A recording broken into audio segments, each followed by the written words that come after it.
احنا الحسين هنا بجرفط، لو جاي استنى حجته يطلع من المية.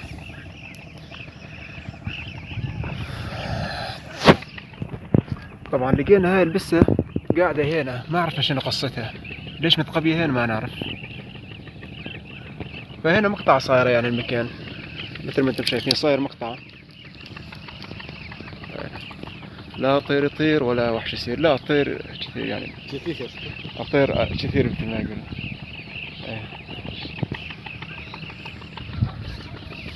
ايه ما اعرف شنو قصة البسة قاعدة هنا بهالجحر هذا الصغير، فقررنا ناخذها معانا نزتها بالبلد. غادي بيجي يعني تلاقي لها سبل العيش احسن من العيشة هذه، جنب مطعم، جنب محل فروج، جنب محل قصاب، يعني تدبر حالها احسن من هنا القعدة هنا، ما تعرف شو يجيها بالليل.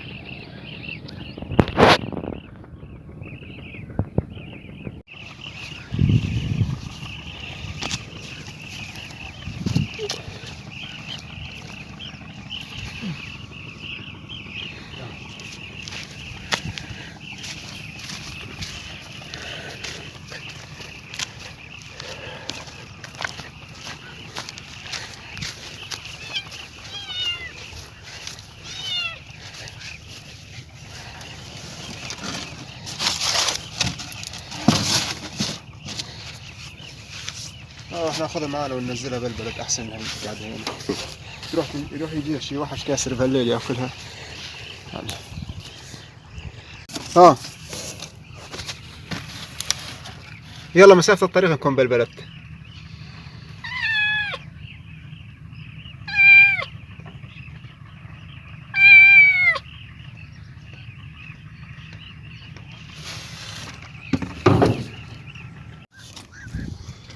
والله شكلها جوعانة بحيل. هاي حطينا لها سمكة من صيد حجي، يجوز أول مرة تلقى السمكة هاي. ماشي لحق بس ماشي صوابات. ها ايه مضروبة. شغل طير هذا. ها ضرب طير معقول. ايه، هذا بذانه ايه اضافة للطير مخالب. ايوه والله يمكن والله. من هالشي متقبية بالجحر. ايه. نعم. يلا من هنا ورايح ما عاد تشوفين طير، ما عاد تشوفين. خلاص غادي ما تشوفين غير بس كومين الحارة بس الكون.